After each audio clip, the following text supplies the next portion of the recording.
पूरी दुनिया की नजरें आज इस्राएल पे टिकी है। इस्राएल का क्या होगा? इस्राएल के सामने कई सारे दुश्मन हैं। चारों तरफ इस्राएल दुश्मनों से घिरा हुआ है। एक ही यहूदी राष्ट्र है। चारों तरफ वह कई देशों से घिरा हुआ है। हर दिन आप टीवी खोलेंगे, हर दिन आप न्यूज़पेपर पढ़ेंगे तो आपको इस्राएल में जो घटना घट रही है उसकी जानकारी आपको मिलेगी।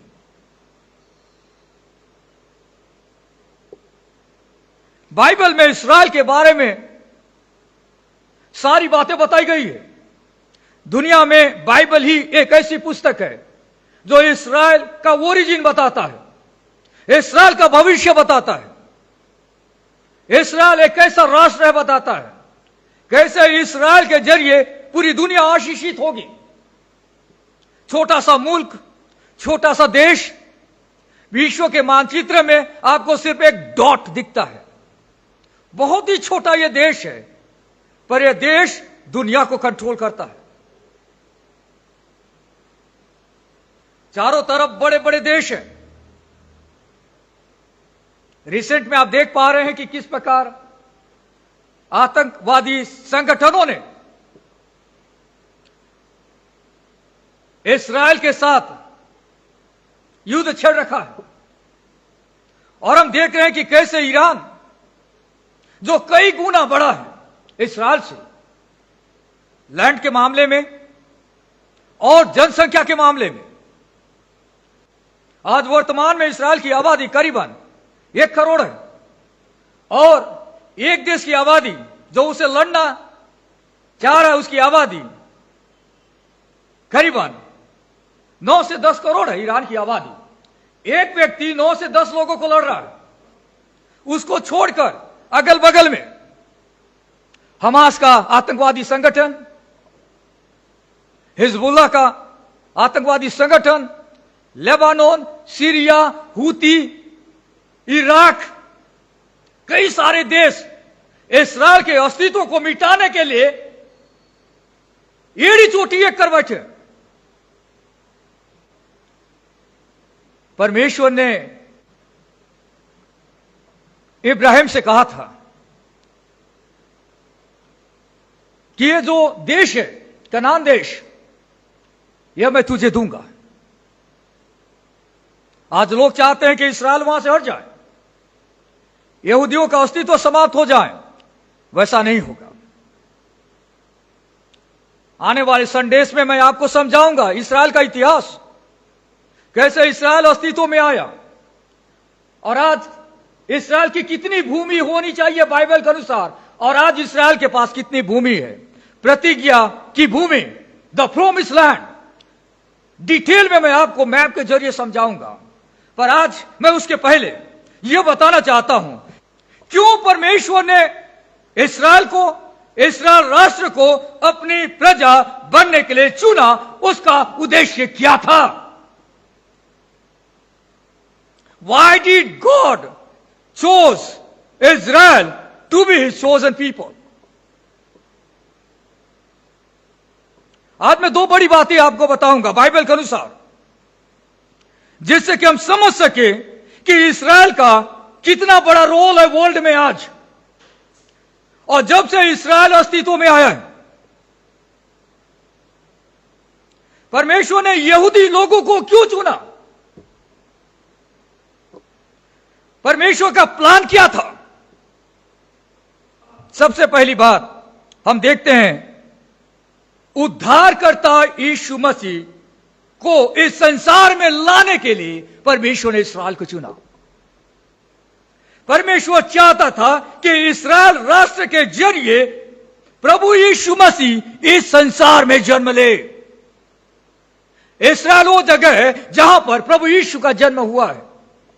उस लैंड को होली लैंड कहा जाता है, पवित्र भूमि कहा जाता है।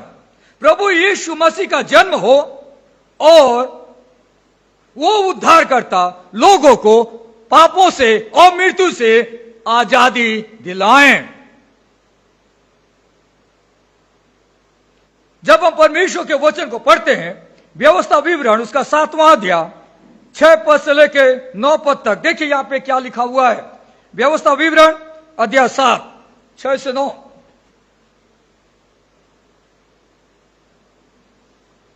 क्योंकि तू अपने परमेश्वर यहोवा की पवित्र प्रजा है। इस्राएल के लिए यह बात कही गई है। तू अपने परमेश्वर यहोवा की पवित्र प्रजा है। यहोवा ने पृथ्वी भर के सब देशों के लोगों में से तुझको चुन लिया है कि तू उसकी प्रजा और निज धन ठहरे।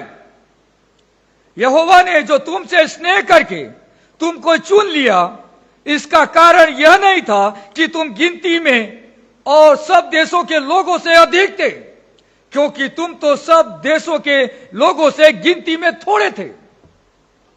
यहोवा ने जो तुमको बलवंत हाथ के द्वारा दासत्व के घर में से और मिस्र के राजा फिरौन के हाथ से छुड़ाकर निकाल लिया, इसका यही कारण है कि वह तुमसे प्रेम रखता है और उस शपथ को भी पूरी करना चाहता है जो उसने तुम्हारे पूर्वजों से खाई थी। इसलिए जान रख कि तेरा परमेश्वर यहोवा ही परमेश्वर है। यह विश्वासों के ईश्वर है। जो उससे प्रेम रखते और उसकी आज्ञाएं मानते हैं, उनके साथ वह 1000 पीढ़ी तक अपनी वाचा का पालन करता और उन पर करुणा करता रहता है। परमेश्वर के वचन में लिखा है कि परमेश्वर ने इस्राएल को चुन लिया है। परमेश्वर ने इस्राएल को चुन लिया है। जब आप उत्पत्ति की पुस्तक 12वां अध्याय 3 पद में पढ़ते हैं तो हम जानते हैं कि परमेश्वर ने अब्राहम को चुना और उसके जरिए इस्राएल राष्ट्र बना।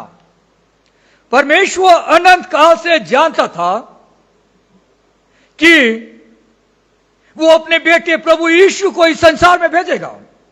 उसके लिए कोई तो कुल चाहिए, कोई तो राष्ट्र चाहिए जहां पे यीशु का जन्म होगा, जो लोगों को पाप के कंडीशन से बाहर निकाले। उसके लिए परमेश्वर ने एक छोटा राष्ट्र को चुना, एक छोटा रेस को चुना जो यहूदियों का देश है। जब हम बाइबल को पढ़ते हैं तो हम जानते हैं कि कैसे परमेश्वर ने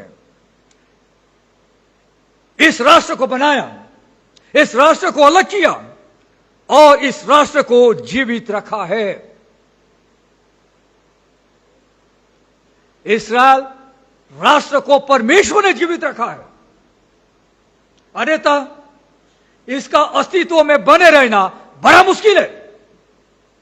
परमेश्वर ने इस्राएल राष्ट्र को जीवित रखा है। यीशु मसीह उस राष्ट्र के जरिए इस धरती पर आया। उत्पत्ति 3 अध्याय में जब आदम और हवा ने परमेश्वर के विरुद्ध पाप किया तो यीशु मसीह के आने की प्रतिज्ञा वहां पे की गई है। उत्पत्ति 12वां अध्याय 1 पद से लेकर 3 पद तक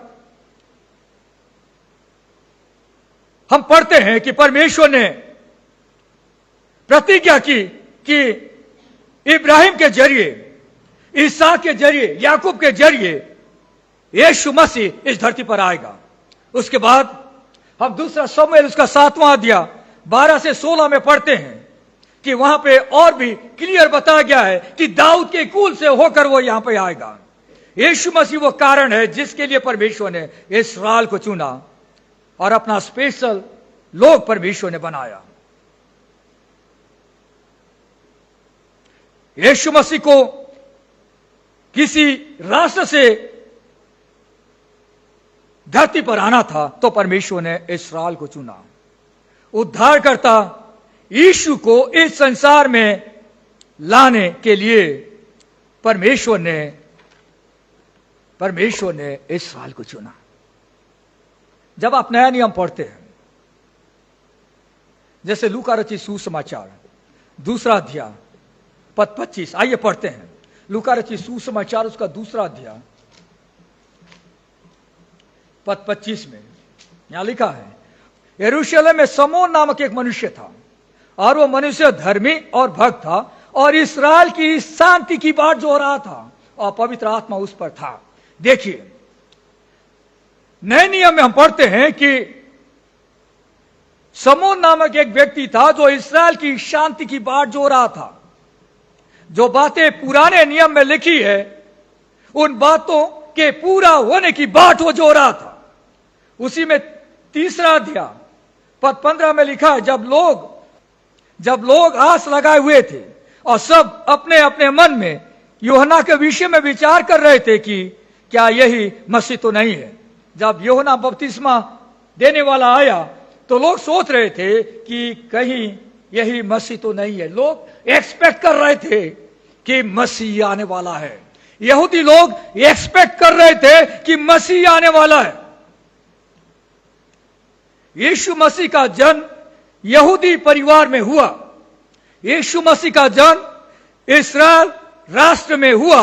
इसका मतलब यह नहीं है कि यीशु मसीह सिर्फ यहूदियों को बचाने आया।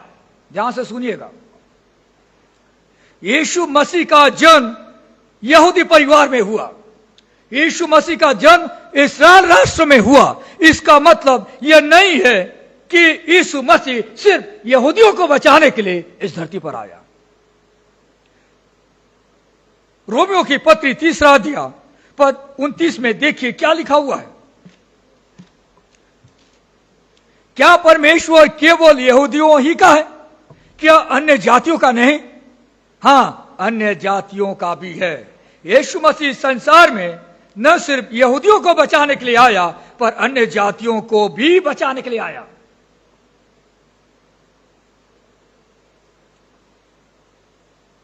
जब आप एक घटना के बारे में पढ़ते हैं, यूहन्ना रचित सुसमाचार 4 अध्याय में, वहां पर एक स्त्री का यीशु के साथ मुलाकात का वर्णन किया गया है। सामरी स्त्री का यीशु के साथ मुलाकात का वर्णन यूहन्ना रचित सुसमाचार 4 अध्याय में किया गया है। और वो स्त्री पानी भरने के लिए बाहर आई थी और वो यीशु से मिलती है, एक यहूदी से मिलती है। यीशु मसीह उससे कहते हैं कि मुझे पानी पिला। तब वो स्त्री कहती है कि तू यहूदी होकर मुझ सामरी स्त्री से पानी क्यों मांगता है? क्योंकि यहूदी सामरियों के साथ किसी प्रकार का व्यवहार नहीं रखते थे। प्रभु यीशु मसीह उससे बातचीत करता है, आगे बात बढ़ती है और यीशु मसीह उस स्त्री से कहते हैं कि जा अपने पति को यहां बुला ला। और स्त्री बताती है कि मैं बिना पति की हूं। यीशु ने उससे कहा तू ठीक कहती है, मैं बिना पति की हूं क्योंकि तू 5 पति कर चुकी है और जिसके पास तू अब है वह भी तेरा पति नहीं। यह तूने सच ही कहा। जब स्त्री प्रभु यीशु मसीह के मुंह से इन बातों को सुनती है तो वह जान जाती है कि यीशु भविष्यद्वक्ता है। पद 21 और 22 पढ़ते हैं। यीशु ने उससे कहा, हे नारी, मेरी बात का विश्वास कर कि वह समय आएगा कि तुम न तो इस पहाड़ पर पिता की आराधना करोगे न यरूशलेम में। तुम जिसे नहीं जानते उसकी आराधना करते हो और हम जिसे जानते हैं उसकी आराधना करते हैं, क्योंकि उद्धार यहूदियों में से है। यीशु मसीह यह बात बहुत ही क्लियर और स्पष्ट तरीके से सामरी स्त्री को बताते हैं कि उद्धार यहूदियों में से है। उद्धार यहूदियों में से होकर आएगा धरती पर। इसलिए परमेश्वर ने यहूदी लोगों को चुना कि उनके जरिए उद्धार दुनिया तक पहुंच सके। उद्धार यहूदियों में से है। यीशु के कहने का मतलब यह है कि यहूदी परमेश्वर के छुटकारे की योजना में महत्वपूर्ण भूमिका निभाते हैं।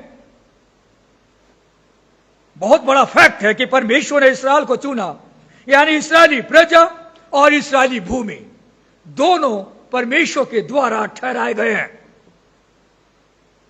और परमेश्वर ने ऐसा कर यीशु मसीह के लिए एक स्टेज तैयार किया जिसके जरिए प्रभु यीशु मसीह इस संसार में आ सके। उद्धार सिर्फ यहूदियों के लिए नहीं है, उद्धार पूरी दुनिया के लोगों के लिए है, पूरी दुनिया के लोगों के लिए है।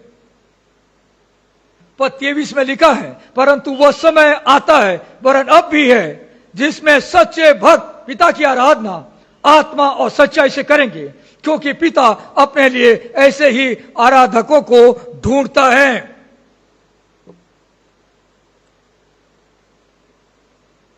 आत्मा और सच्चाई से आराधना करेंगे। आज मैं और आप आत्मा और सच्चाई से परमेश्वर की आराधना करते हैं। उद्धार यहूदियों में से आया, यहूदी लोग जरिया बने, यहूदी राष्ट्र जरिया बना, पर उसके जरिए सच्चे भक्त आज दुनिया में पाए जा रहे हैं जो परमेश्वर की आराधना कर रहे हैं। अगर आप पढ़ते हैं प्रेरितों के काम 1 अध्याय पद 8 में, देखिए क्या लिखा हुआ है।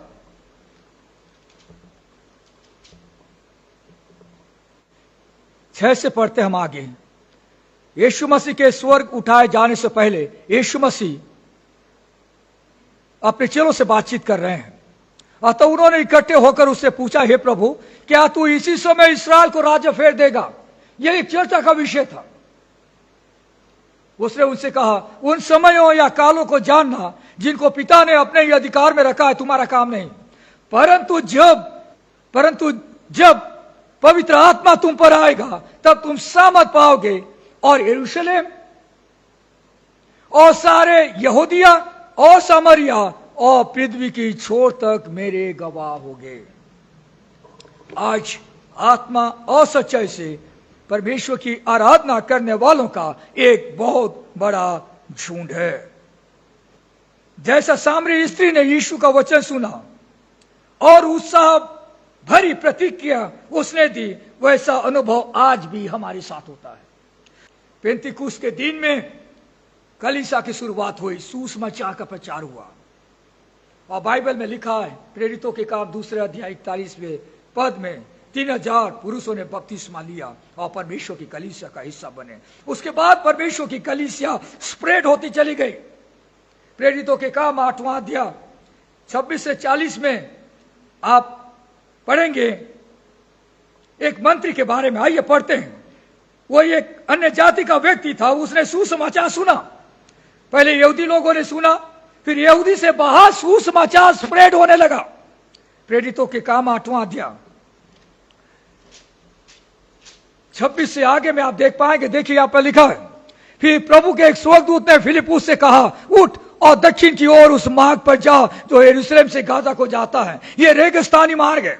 विश्व के मानचित्र में आप देख पाएंगे। वो उठकर चल दिया और देखो, कुश देश का एक मनुष्य आ रहा था जो खोजा था और कुशियों की रानी कंदाके का मंत्री और खजांची था। वो आराधना करने को यरूशलेम आया हुआ था। वो अपने रथ पर बैठा हुआ था और यशायाह भविष्यद्वक्ता की पुस्तक पढ़ता हुआ लौट रहा था। तब आत्मा ने फिलिपुस से कहा, निकट जाकर इस रथ के साथ हो ले। फिलिपुस उसकी ओर दौड़ा और उसे यशायाह भविष्यद्वक्ता की पुस्तक पढ़ते हुए सुना और पूछा, तू जो पढ़ रहा है क्या उसे समझता भी है? उसने कहा, जब तक कोई मुझे न समझाए तो मैं कैसे समझूं? और उसने फिलिपुस से विनती की कि वह चढ़कर उसके पास बैठे। कुश देश की रानी का वो मंत्री था और खजांची था, अन्य जाति व्यक्ति था। अब सुसमाचार स्प्रेड होने लगा। उसके बाद आप देखेंगे उसी पुस्तक में 10 अध्याय से आगे में, वहां पे आप देख पाएंगे कि जो रोमन सरदार था, 10वां अध्याय 1 पद, कैसरिया में कुरनेलियुस नाम का एक मनुष्य था जो इतालियानी नामक पलटन का सूबेदार था। वहां तक सुसमाचार पहुंचा और परमेश्वर का कार्य आगे बढ़ता गया। उसके बाद हम बाइबल में पढ़ते हैं, पौलुस का जीवन बदल गया और वो सुसमाचार को अन्य जातियों तक पहुंचाते गया। परमेश्वर ने इब्राहिम से प्रतिज्ञा की थी, तेरे द्वारा सारी दुनिया के लोग आशीष पाएंगे, और वो आशीष आज भी पूरी दुनिया में स्प्रेड हो रहा है। जितने लोग यीशु के नाम से बचाए जा रहे हैं वे परमेश्वर की संतान बन रहे हैं। कैसे संभव हुआ? क्यों परमेश्वर ने इस्राएल राष्ट्र को चुना? प्रभु यीशु मसीह को इस पृथ्वी पर लाने के लिए उद्धारकर्ता यीशु मसीह को इस संसार में लाने के लिए उसने इस्राएल को चुना। यह एक महत्वपूर्ण कारण था।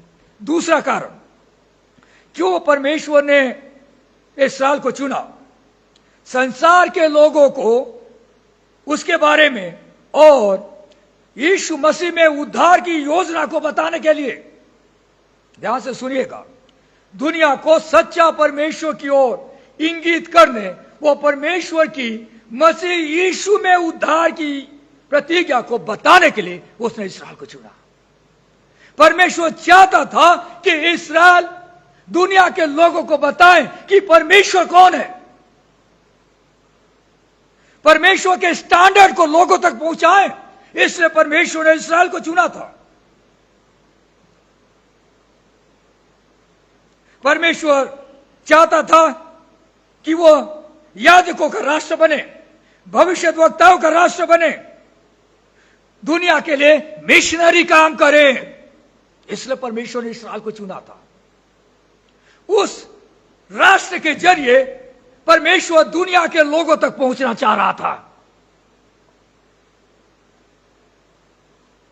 परमेश्वर चाह रहा था कि इस्राएल के लोग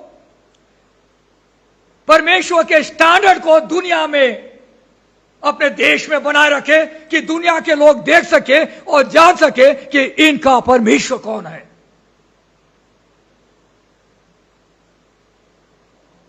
परमेश्वर उन्हें एक अलग ग्रुप के रूप में तैयार करना चाह रहा था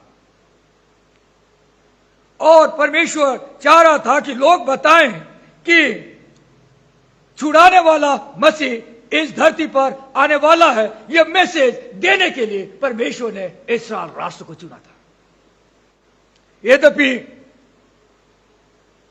इस्राएल इस बड़े काम को नहीं कर सका। इस्राएली लोगों ने यीशु का विरोध किया, यीशु को क्रूस काट पर टांग दिया।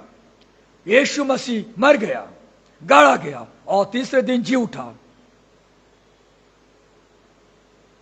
और उसके बाद यीशु मसीह ने अपने चेलों को कहा कि तुम दुनिया के कोने तक जाना, सुसमाचार बताना। इस्राएल की अधिकांश जनता फेल हो गई इस मैसेज को लोगों तक पहुंचाने के लिए, पर यीशु मसीह का इस्राएल राष्ट्र में जन्म लेना, परमेश्वर की योजना जो थी वो पूरी हो गई और उस योजना के जरिए आज परमेश्वर दुनिया के लोगों तक पहुंच रहा है। अगर आप पहला पत्रस पढ़ते हैं, दूसरा अध्याय 9 पद से लेकर 12 पद तक, विश्वासी मसीही लोग परमेश्वर के चुनी हुई प्रजा है। विश्वासी परमेश्वर के लोग हैं, परमेश्वर के द्वारा चुने गए वे लोग हैं। पर तुम एक चुना हुआ वंश और राजपथधारी याजकों का समाज और पवित्र लोग और परमेश्वर की निज प्रजा हो, इसलिए कि जिसने तुम्हें अंधकार में से अपनी अद्भुत ज्योति में बुलाया है उसके गुण प्रकट करो। तुम पहले तो कुछ भी नहीं थे, पर अब परमेश्वर की प्रजा हो। तुम पर दया नहीं हुई थी, पर अब तुम पर दया हुई है। हे प्रियो, मैं तुमसे विनती करता हूं कि तुम अपने आप को परदेशी और यात्री जानकर उन सांसारिक अभिलाषाओं से जो आत्मा से युद्ध करती है बचे रहो।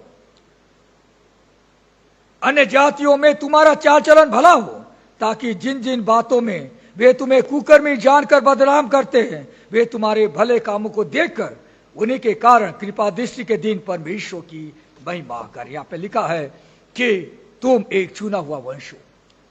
मेरे प्रियो, जिस प्रकार परमेश्वर ने इस्राएली राष्ट्र के लिए कहा कि वो एक चुनी हुई प्रजा थी, उसी प्रकार यहाँ पे प्रभु के लोगों के लिए, प्रभु की कलीसिया के लिए यहाँ पे यह बात लिखी गई है।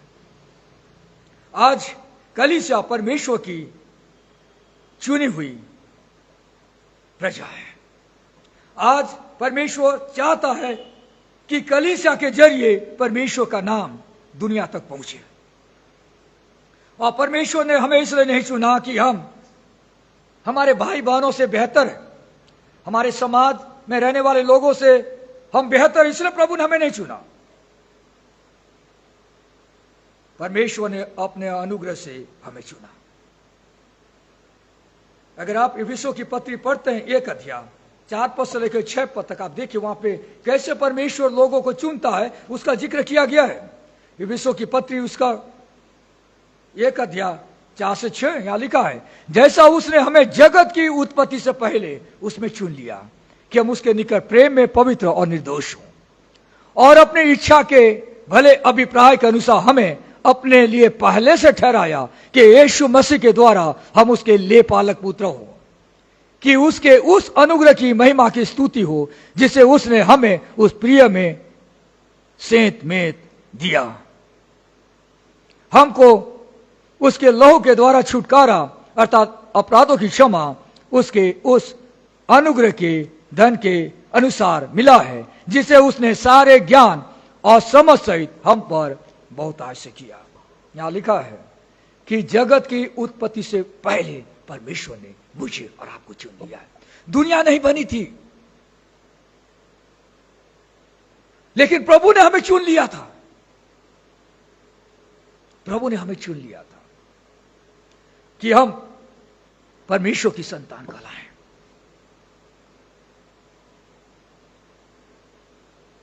पर प्रभु ने हमें इसलिए चुना है कि मैं और आप परमेश्वर की महिमा करें, परमेश्वर की स्तुति कर सके, इसलिए प्रभु ने हमें चुना है। परमेश्वर ने इस्राएली राष्ट्र को मिस्र की गुलामी से बाहर निकाला और उन्हें बताया कि तुम अब अलग व्यक्ति हो, तुम्हारा जीवन अलग होना चाहिए। परमेश्वर चाहता था कि इस्राएली लोग दुनिया के लोगों को परमेश्वर के स्वभाव के बारे में बताएं कि परमेश्वर कौन है और परमेश्वर ने उनके लिए क्या किया है, पर वे फेल हो गए। आज परमेश्वर कलीसिया को जिम्मेदारी दे रखा है कि कलीसिया के भाई और बहन परमेश्वर के उद्धार की योजना को खोए हुए लोगों तक पहुंचाएं, उद्धार के संदेश को हर व्यक्ति तक पहुंचाएं। परमेश्वर चाहता है कि कलीसिया गवाही दे, परमेश्वर के उद्धार की योजना को लोगों तक पहुंचाएं। मेरे प्रियो, परमेश्वर मुझे और आपको इन वचनों के द्वारा कुछ बातें बताना चाहता है। मैंने आपसे कहा कि परमेश्वर ने इस्राएल को क्यों चुना। उद्धारकर्ता यीशु मसीह को इस संसार में लाने के लिए उसने इस्राएल को चुना। यीशु मसीह का जन्म इस्राएली राष्ट्र में हुआ और यीशु मसीह वहां पर बलिदान हो गया और हमारे लिए उद्धार के कार्य को उसने पूरा किया। और आज हम उस उद्धार के मैसेज को सुनकर बचाए जाते हैं। दूसरा, संसार के लोगों को उसके बारे में, उसके यीशु मसीह में उद्धार की योजना को बताने के लिए परमेश्वर ने इस्राएल को चुना। इस्राएल असफल हो गया, आज परमेश्वर ने कलीसिया को चुना है। आज चाहे वो इस्राएल का रहने वाला हो, चाहे वो दुनिया के किसी भी देश का रहने वाला हो, उद्धार सिर्फ यीशु मसीह के नाम से होगा। आज हमें इस्राएल के लिए भी प्रार्थना करने की जरूरत है। परमेश्वर ने इस्राएल को चुना, पर इस्राएल में बहुत बड़ी आबादी यीशु मसीह पे विश्वास नहीं करती। उद्धारकर्ता यीशु मसीह को ग्रहण करने में मेजॉरिटी फेल हो गए। आज कलीसिया को प्रार्थना करने की आवश्यकता है कि परमेश्वर यहूदी लोगों को बचाए, यहूदी लोग उद्धार के अनुभव में आए। जहां जहां पर यहूदी लोग पाए जाते हैं, इस्राएल के बाहर, अमेरिका में और कई यूरोपियन कंट्रीज में यहूदी लोग पाए जाते हैं, वे सुसमाचार को सुनकर उद्धारकर्ता यीशु पर विश्वास करें। उनके लिए प्रार्थना करने की जिम्मेदारी आपकी और मेरी है। 2000 साल पहले प्रभु यीशु मसीह इस्राएल के देश में जन्म लिया और हमारे पापों का कर्जा उसने क्रूस काट पर चुका दिया। कई यहूदी लोगों ने प्रभु को ग्रहण किया, पर जो मेजॉरिटी थी उन्होंने प्रभु को अस्वीकार कर दिया। चेलों के जरिए परमेश्वर ने काम को आगे बढ़ाया। यहूदी लोगों के बाहर सुसमाचार पहुंचा, अन्य जातियों तक। उस समय की जो सरकार थी, रोम की सरकार, वहां तक इस प्रकार पूरी दुनिया में सुसमाचार फैलता चला गया, कलीसिया बढ़ती चली गई।